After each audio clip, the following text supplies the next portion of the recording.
صبحتون بخیر و پرفیض باشد کاربران گرامی آزادی ویدیو.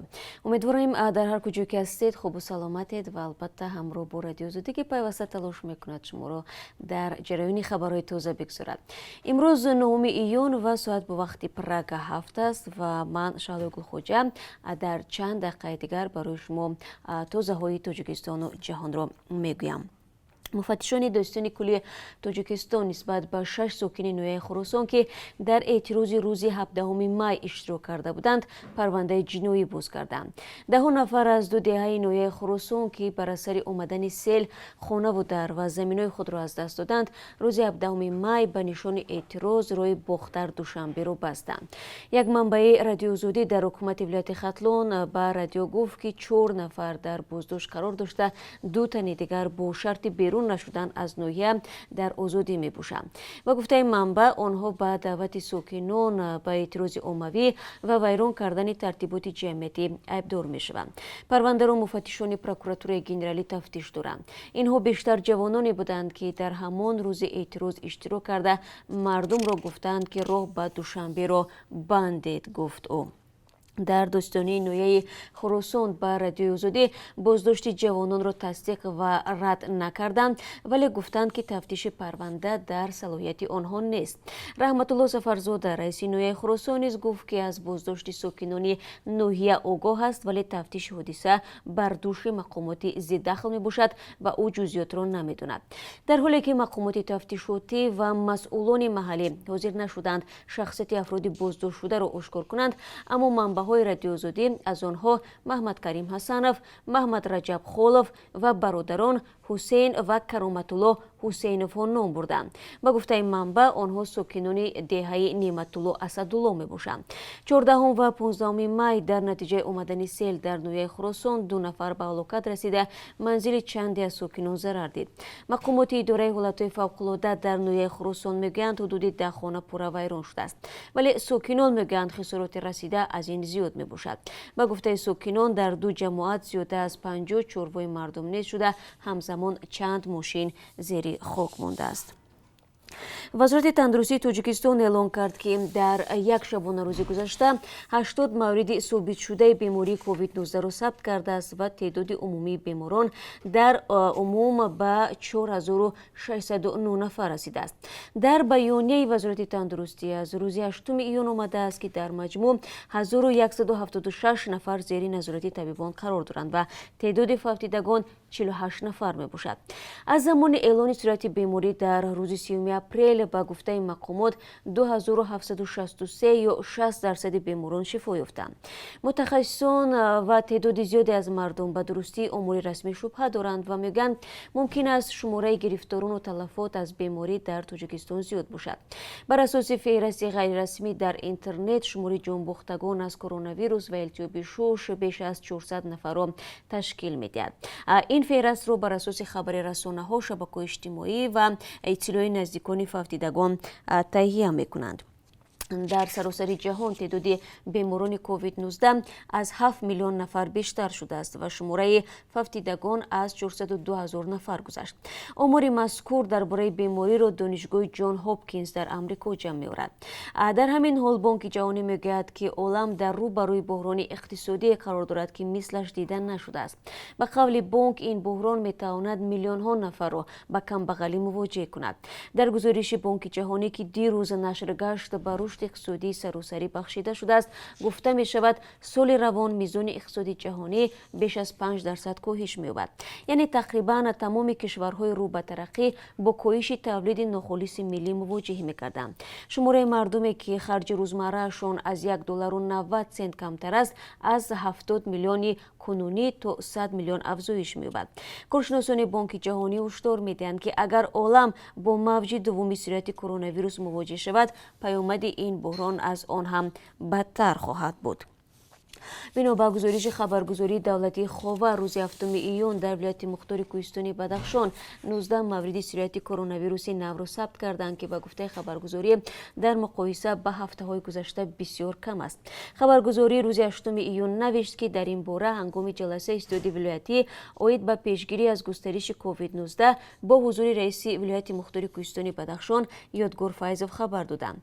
از آخر ماه اپریل در ولایت به نوشته خاور 1506 نفر با کسلی‌های گوناگون شوش در بیمارستان‌ها طبابت گرفتند و 1132 نفر را بعد بهتر شدن وضع صحتیشان جواب دادند. در مدت بیش از یک ماه اخیر در بدخشان 22 نفر شخصان کلانسال یا گرفتاران بیماری‌های مزمن فوت دیدند. شهردار مسکو سرگئی سابیانین گفت از 9 ایون در پایتخت روسیه نظام گوشه‌نشینی گشت و گذار بر اساس جدول و با اجازتنامه الکترونی به کار می شود. او همچنین قید کرد که به احتمال زیاد ساکنان به زندگی پیشین می توانند یک سال بعد برگردند. سرگئی سابیانین به بکار کردن محدودیت‌هایی که در رابطه با کرونا ویروس جاری شدند با درخواست منصبداران ماموریت پرزیدنت صورت بخشید. در این باره رسانه‌های باز با استناد به منبع‌های خود اطلاع داده است. مردم بعد گوشه‌نشینی و پیش از رایدهی باید نفس بکشند، گفته است همصحبت رسانه. سابیانین گفت که از امروز برای روای نقلیات پوره اجازه داده می شود. همه افراد از 65 ساله تا بالا و دارای بیماری‌های مزمن می توانند به محدودیت گشت و گذار نمایند. کارت‌های اجتماعی فعال و رفتن به قبرستان اجازت است. از 12 ایون امکان برقرار نمودن مهلت بلیط‌های نقلیاتی را که استفاده نشدند امکان پذیر می گردد. طبق قرار سابیانین از 9 ایون سرتراشخانه‌ها، کاشانه‌های حسن، کینوتئاترها و دیگر مرکزهای فرهنگی گشوده می شوند. از 16 ایون در پایتخت روسیه قهوه‌خانه و کتابخانه‌ها، آثارخانه‌ها، تالارهای نمایشگاه‌ها و باغ حیوانات نیز باز خواهد شد. در پایتخت روسیه карантин یا به اصطلاح نظام گوشه‌نشینی آخرهای ماه مارت جاری شده بود. از خانه تنها در صورت ضروری با اجازتنامه الکترونی بیرون برآمدن امکان پذیر بود. ساکنان مسکو از 12 می با پوشیدن نقاب طبی و دستپوش در جایهای جمعیتی وظیفه دار شدند. در حال حاضر در مسکو در یک شبانه روز به حساب میانه کمتر از 2000 حالت نوی مبتلا شوی به کرونا ویروس آشکار می شود و این رقم در اوج بیماری 4 یا 5000 را تشکیل میکرد. بعد اعلان کمیته امنیت ملی تاجیکستان درباره بازداشت بهرام عنایت‌زاده رئیس شهر کلو با اتهام فسادکاری معلوم نیست که او وکیل دفاع دارد یا نه. یک منبع از مقامات انتظامی تاجیکستان در صحبت با رادیو آزادی گفت که بهرام عنایت‌زاده را بعد دعوت به اداره امنیت دستگیر کردند.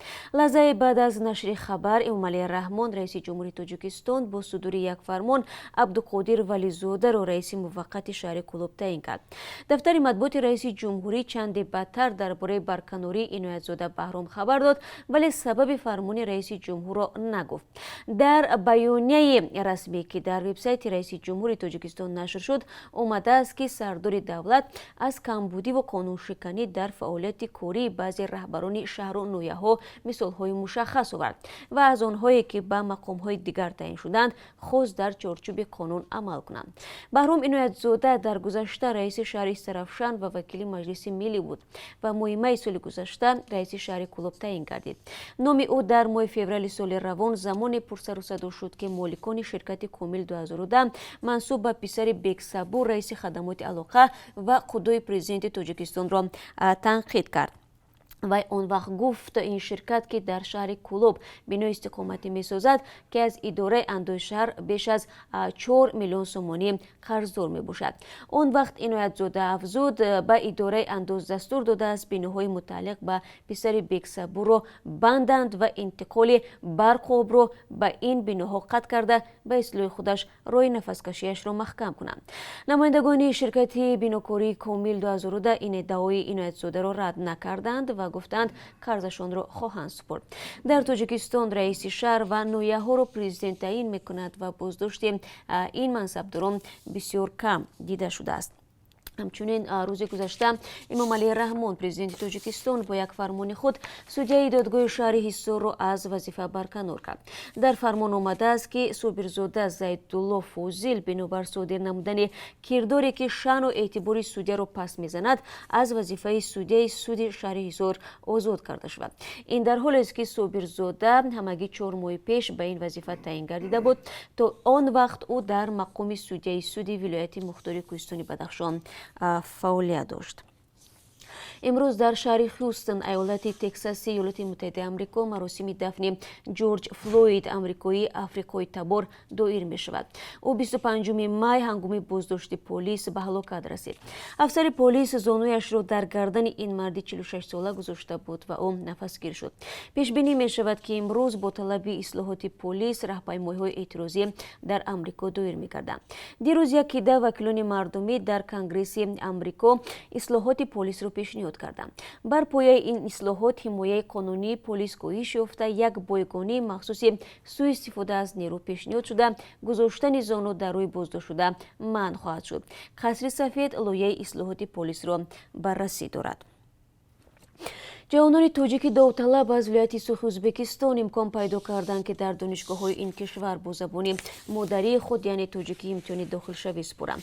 در این باره در جلسه حکومتی ولایت سرخ که تحت رئاست سروزیر این کشور عبدالله عاریپوف صورت گرفته است تاکید شده است.